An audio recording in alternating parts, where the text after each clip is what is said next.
Hello students, good evening to all. তো আজকে আমরা যেটা করব সেটা হচ্ছে ক্লাস 9-এর তোমাদের মোলের ধারণা। তো আগের ক্লাসগুলো অবশ্যই দেখে নিও। তো মোল মানে হচ্ছে যে একটা নির্দিষ্ট পরিমাণ সংখ্যাকে বোঝাচ্ছে।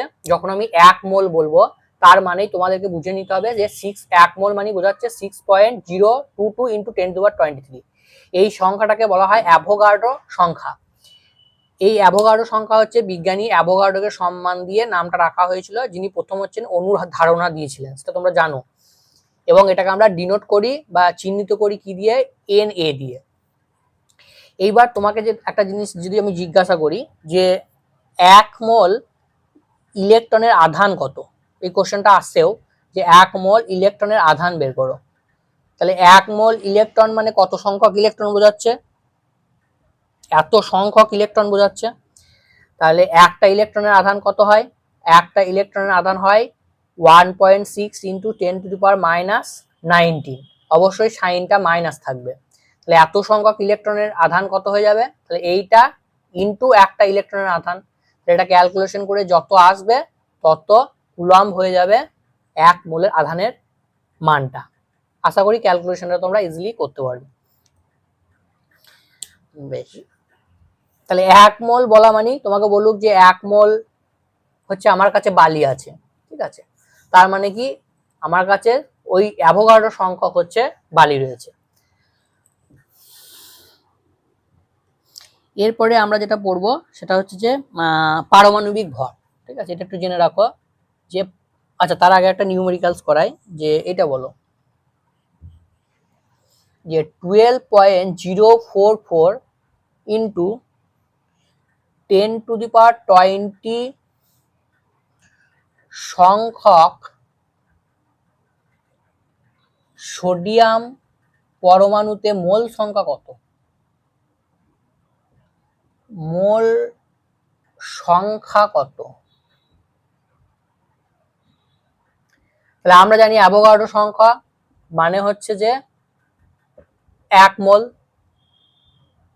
তাহলে এত সংখ্যক মানে কত মোল হবে? একদম ঐকিক নিয়ম। সেটা কত হয়ে যাবে?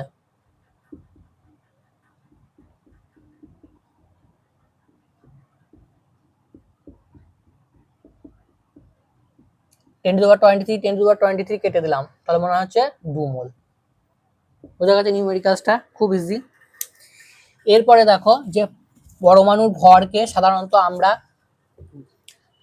পারমাণবিক ভর বলি। ঠিক আছে, পারমাণবিক ভর এটা দিয়ে সাধারণত পরমাণুর ভরকে আমরা মেপে থাকি। কিন্তু এই পারমাণবিক ভর এটা হচ্ছে দুটো একটা আপেক্ষিক রাশি। ঠিক আছে, আপেক্ষিক রাশি মানে কি? আমরা যখন ডেফিনেশন পড়বো তখন এটা ক্লিয়ার হয়ে যাবে। মানে সেম রাশির হচ্ছে অনুপাত। এই জন্য এর কিন্তু কোনো একক থাকবে না, এর কিন্তু কোনো একক থাকবে না। একইভাবে আণবিক ভর যখন পড়বো এটারও কিন্তু কোনো একক থাকবে না। এই কোশ্চেনগুলো একদম তোমরা পরীক্ষার পাবে হুবহু, সুতরাং এগুলো একটু জানা দরকার। এবার দেখো যে 1 গ্রাম অণু মানি হচ্ছে অ্যাভোগাড্রো সংখ্যক অণু।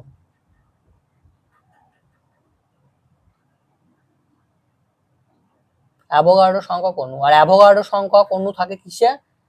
1 মোলে। ঠিক আছে, তাহলে 1 গ্রাম অণু মানি হচ্ছে 1 মোল। আবার একইভাবে আমরা যদি গ্রাম পরমাণু বলি তাহলে 1 গ্রাম পরমাণু হচ্ছে মানি হচ্ছে অ্যাভোগাড্রো সংখ্যক পরমাণু। মানে পরমাণু বলেছি এই জন্য অণুর জায়গায় আমরা কি হয়ে যাচ্ছে? পরমাণু হয়ে যাচ্ছে। তাহলে এটা মানি হচ্ছে 1 মোল।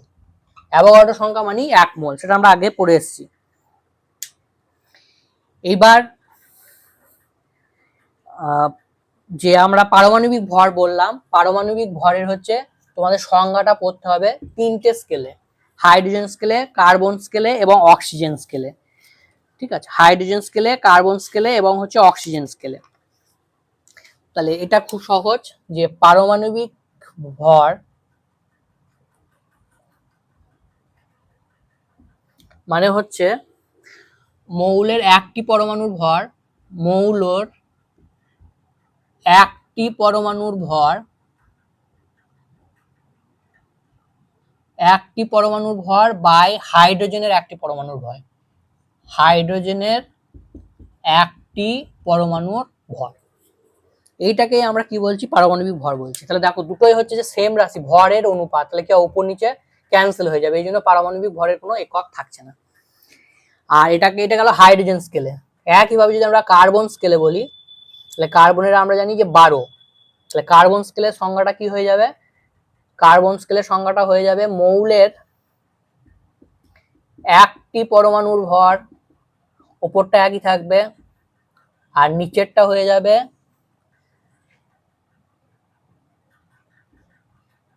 পরমাণুর, কার্বন পরমাণুর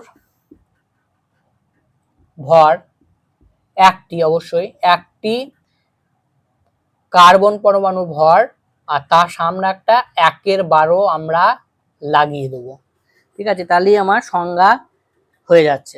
তাহলে এই সংজ্ঞাটাকে বইয়ে অনেক ঘুরিয়ে পেঁচিয়ে লেখা দেখবে যে একটি কার্বন পরমাণুর ভরের 1/12 অংশের তুলনায় মৌলের একটি ভর যত গুণ ভারী, সেই তাকেই বলা হচ্ছে পারমাণবিক ভর।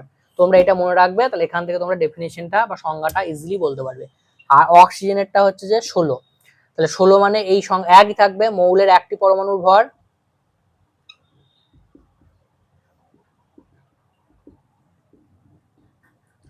আর নিচেতে কি হবে, নিচেতে হয়ে যাবে 16 ও একটি অক্সিজেন পরমাণুর ভর,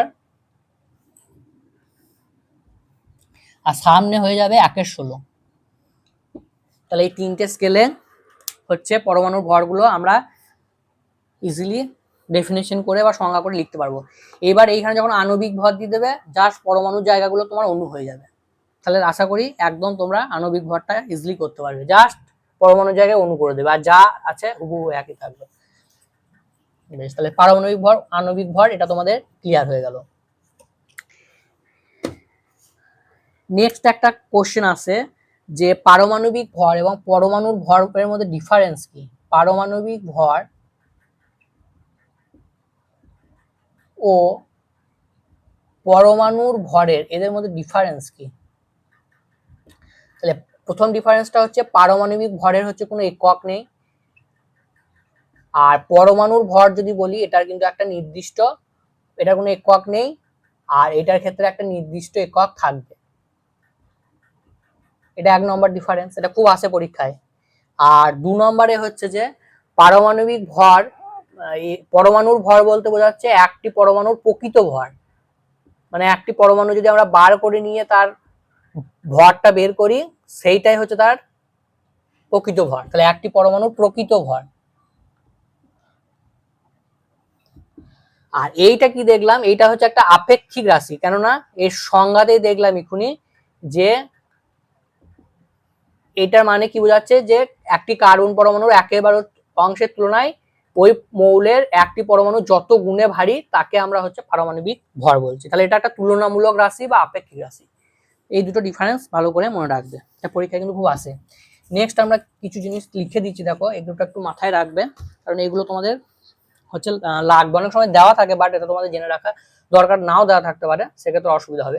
তাহলে অক্সিজেনের পারমাণবিক ভর, এগুলো হচ্ছে পারমাণবিক ভর, ঠিক আছে। অক্সিজেনেরটা হচ্ছে 16, কার্বনেরটা হচ্ছে 12, নাইট্রোজেনের হচ্ছে 14, হাইড্রোজেনের হচ্ছে 1, আর কি লাগবে, অক্সিজেন, কার্বন, নাইট্রোজেন, হাইড্রোজেন, সোডিয়ামের হচ্ছে 23।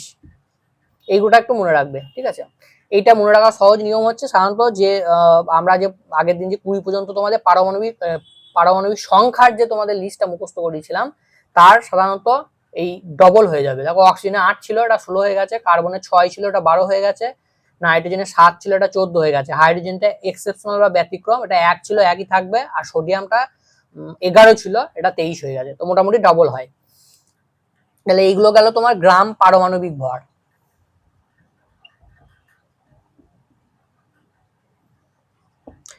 আর যদি গ্রাম আণবিক ভর বলে, তাহলে আমরা জানি যে অক্সিজেনের ক্ষেত্রে দুটো পরমাণু নিয়ে একটা অণু হয়, তাহলে 16 × 2 মানে গ্রাম আণবিক ভর হয়ে যাচ্ছে 32। কার্বনের ক্ষেত্রে 2 হয় না, তাহলে 12ই থাকবে, নাইট্রোজেনের ক্ষেত্রে হয়ে যাচ্ছে 14 ইন্টু 2 28। ঠিক আছে, সোডিয়ামের ক্ষেত্রেও 2 হয় না, তাহলে সেটা একই থাকবে 23 থাকবে। আর হাইড্রোজেনের ক্ষেত্রে H2, তার মানে 1 ইন্টু 2 মানে হচ্ছে 2। বুঝা গেছে? এইভাবে আমরা আণবিক ভরগুলোকে করব। অনেক সময় দেওয়া থাকে কোশ্চেনে, আমরা পরে দেখবো যে কোশ্চেনে কিভাবে দেওয়া থাকবে, যে সেখান থেকে তোমাদের বের করতে বলবে আণবিক ভরগুলোকে। পারমাণবিকটা দিয়ে দেবে যে আণবিক ভরটাকে বের করতে বলবে। ঠিক আছে, যেমন ধরো একটা দিচ্ছি যে ক্যালসিয়াম কার্বনেট, এইটার আণবিক ভর তোমাকে বের করতে বললাম। আমি দিয়ে দিয়েছি ক্যালসিয়ামের পারমাণবিক ভরটা হচ্ছে 40, কার্বনেটটা হচ্ছে 12, অক্সিজেনেরটা হচ্ছে 16। দেখো ক্যালসিয়ামের আমরা জানি যে 20 হয় সংখ্যাটা, পারমাণবিক সংখ্যাটা, তার মোটামুটি ডবল। ঠিক আছে, মোটামুটি সব ক্ষেত্রে ডবল হয়, দু একটা এক্সেপশনাল আছে। তো এখানে কিভাবে বার করবো, জাস্ট বসিয়ে দাও। ক্যালসিয়ামের ঘরে কত? 40, কার্বনের ঘরে কত? 12, আর অক্সিজেন কটা আছে? 3টে আছে, তাহলে 3 ইন্টু 16, তাহলে 40 প্লাস 12 মানে হচ্ছে 52, আর এখানে হচ্ছে 48, তাহলে 52 প্লাস 48 মানে হচ্ছে 100। তাহলে এর আণবিক ভর কত হয়ে যাচ্ছে? 100। এবার একটা দিলাম ধরো CuSO4 5H2O, এটাকে বলে ব্লু ভিট্রিয়ল বা তুঁতে। ব্লু ভিট্রিয়ল বা সাধারণ নাম হচ্ছে তুঁতে। তাহলে এর হচ্ছে আণবিক ভর আমি তোমাদেরকে বের করতে বললাম। আমি দিয়ে দিলাম কপারের হচ্ছে যে পারমাণবিক ভরটা হচ্ছে 63.5, সালফারের হচ্ছে 32, আর অক্সিজেনের হচ্ছে 16, হাইড্রোজেনের হচ্ছে 1। এগুলো দেওয়া থাকবে কোশ্চেনে, তাহলে এখান থেকে তোমাদেরকে বের করতে হবে। তাহলে কিভাবে বের করবে, দেখো বসিয়ে দাও। কপারের হচ্ছে 63.5 প্লাস সালফার, সালফার কত? 32, প্লাস অক্সিজেন কত? 16, আর 4টে আছে, তাহলে 4 16 64। তাহলে এইটা পুরোটা হয়ে গেল। এবার এইখানে যেটা আছে জলেরটা, এটা এর সঙ্গে অ্যাড করব। জলটা কত আছে? 5 অণু আছে, তাহলে 5টা আগে নিয়ে নিলাম। ব্র্যাকেটের মধ্যে H2, তাহলে হাইড্রোজেনের 1 আছে, 1 ইন্টু 2 মানে 2, প্লাস অক্সিজেন কটা আছে? 16, অক্সিজেন একটাই আছে কিন্তু তার গ্রাম পারমাণবিক ভরটা হচ্ছে 16, এখানে 16 বসাবো। তাহলে এটা টোটাল ক্যালকুলেশন করবে, এটা ক্যালকুলেশন করলে আসছে 18, আর 18 আর হচ্ছে 5, 18 আর 5 মানে 5 হচ্ছে 40, 18 5, 5 আর 40, তাহলে 4 90, তাহলে এটা হচ্ছে 90। আর এই দিকটা হচ্ছে তোমার অ্যাড করে নাও 63.5, 32, আর হচ্ছে 64, তাহলে 5, আর এটা হচ্ছে 4 আর 3 7, 7 আর 2 9, 6 6 12, 12 আর 3 হচ্ছে, হ্যাঁ 12 আর 3, 12 আর 3 মানে 15, তাহলে 159.5।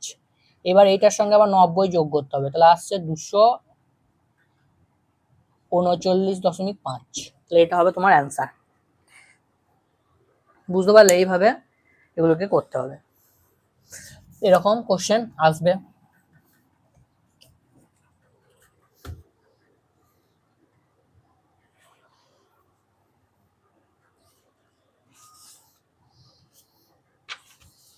এইবার এরকম আসবে ধরো যে 64 গ্রাম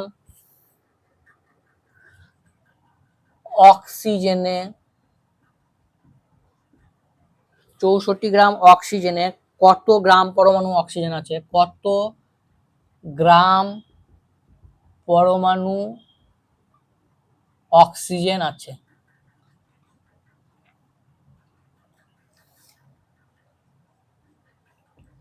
বলো এটা কি হবে? তাহলে আমরা জানি যে 32 গ্রাম মানে হচ্ছে 1 গ্রাম পরমাণু,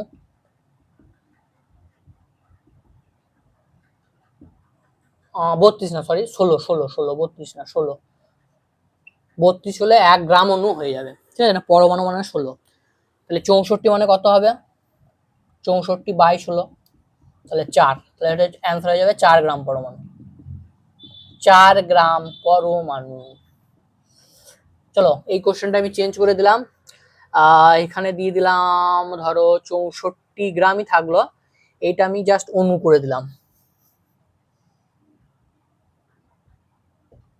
কত গ্রাম অণু অক্সিজেন আছে? তাহলে 32 গ্রাম মানে হচ্ছে 1 গ্রাম অণু, তাহলে 64 মানে কত হয়ে যাবে, 64/32, তার মানে তখন অ্যান্সার হয়ে যাবে 2। তাহলে এটা 2 গ্রাম অণু হয়ে যাবে তখন। বোঝা গেছে? অণু এবং পরমাণু এলে আশা করি কোনো অসুবিধা হবে না।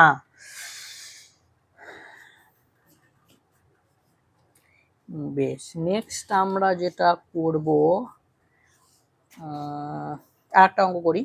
এখান থেকে অঙ্কগুলো বেশি আসছে, মানে অঙ্ক বলতে নিউমেরিক্যালস টাইপের কোশ্চেনগুলো হচ্ছে বেশি আসে তোমাদের।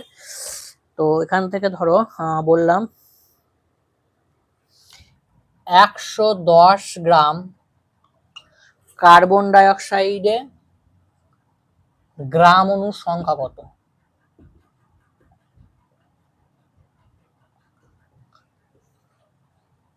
তাহলে কার্বন ডাই অক্সাইড বার করে নাও। প্রথমে কার্বনের আমি শিখিয়ে দিয়েছি কত, কার্বনের বলেছিলাম 12, অক্সিজেনের ছিল 16, তাহলে 16 × 2 32, 32 + 12 মানে হচ্ছে 44। তাহলে 1 গ্রাম অণু মানে হচ্ছে 44 গ্রাম। তাহলে 44 গ্রাম কার্বন ডাই অক্সাইড মানে হচ্ছে 1 গ্রাম অণু, 1 গ্রাম অণু। আর 110 গ্রাম মানে কত হয়ে যাবে, 110/44। তাহলে 110/44 ক্যালকুলেশন করবে, ক্যালকুলেশন করলে এটা আসছে 2 দিয়ে গেলে 2.5, তাহলে এটা অ্যান্সার হয়ে যাবে 2.5। এটা অ্যান্সার হয়ে যাবে 2.5। তাহলে তোমাদেরকে একটা কোশ্চেন দিচ্ছি, এটা হোমওয়ার্কে আমাকে করে কমেন্ট বক্সে অ্যান্সার দেবে প্রত্যেকে, যে ধরো 88 গ্রাম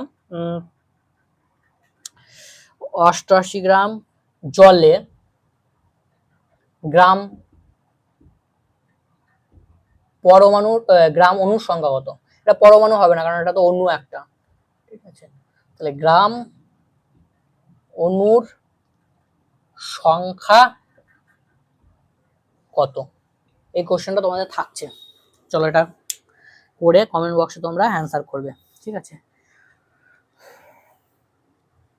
এবার দেখো কিছু কিছু মৌল আছে, আমরা জানি যে এটা বলে দিই একটু কনসেপ্টটা, যে কিছু কিছু মৌল আছে যেগুলো হচ্ছে যে ডায়াটমিক মানে দ্বিপরমাণু, যেমন হচ্ছে হাইড্রোজেন, অক্সিজেন, তারপরে হচ্ছে যে নাইট্রোজেন, এইগুলো হচ্ছে দ্বিপরমাণু। তারপরে ফসফরাস আছে, এটা হচ্ছে যে বহু পরমাণু বলতে পারি, কারণ 4টে পরমাণু দিয়ে তৈরি হয়েছে, এটাকে বহু পরমাণু বলতে পারি।